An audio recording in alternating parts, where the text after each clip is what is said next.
Allergies are not normal. They might be common, but the development of an allergy or a sensitivity to something is a sign that your immune system's out of control.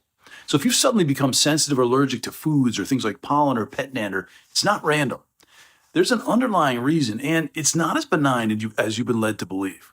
Now, I'm going to break that down for you just so you know why that's happening, and better yet, what you can do to fix it.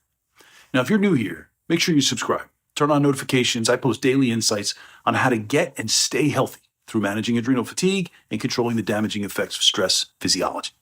Let's get right to these food sensitivities specifically. When you're under constant stress, it changes how your body works, your physiology. Your stress response stays on high alert, and that weakens the digestion and suppresses immune function. Stress lowers stomach acid so the food doesn't break down properly. And that undigested food, it irritates the gut lining. It causes inflammation, something called leaky gut. When your gut becomes too permeable, food particles then slip into your bloodstream and your immune system attacks them, thinking they're invaders or pathogens. Over time, this can lead you sensitive to foods that you've eaten for years.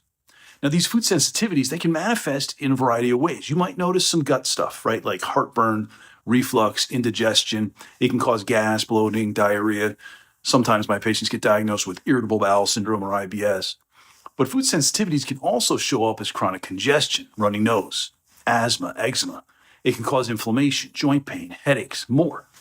So the symptoms of food sensitivities, it can show up in almost any system in your body. Add to that the fact that the symptoms are often delayed by 24 to 72 hours. So that by the time you reacted on Wednesday to the dairy that you had on Monday, you've already eaten it again on Tuesday, but you're not going to react until Thursday, and it becomes this confusing mess of reactions and symptoms, and it's pretty hard to tease out. So the obvious step to take now is if this happens, you want to try to identify which foods you're reacting to.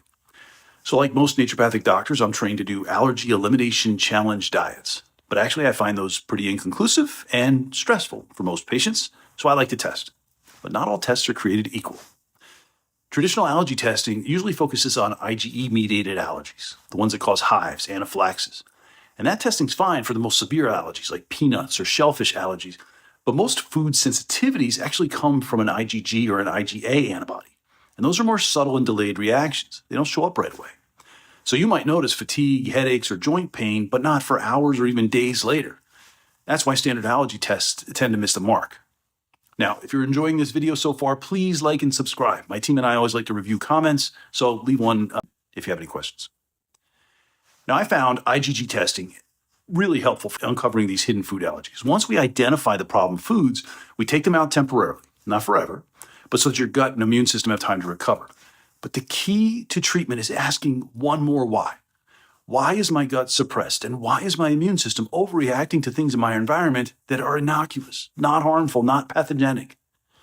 Stress physiology is the most common cause of a suppressed digestive and immune system together.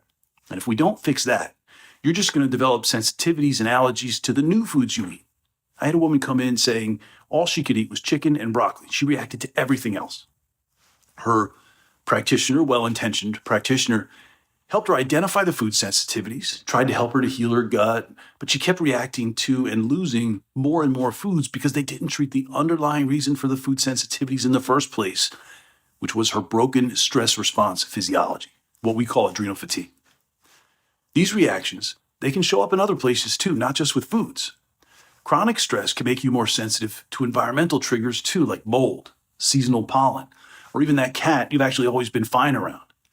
Minor irritants can cause major issues because your immune system's stuck in overdrive.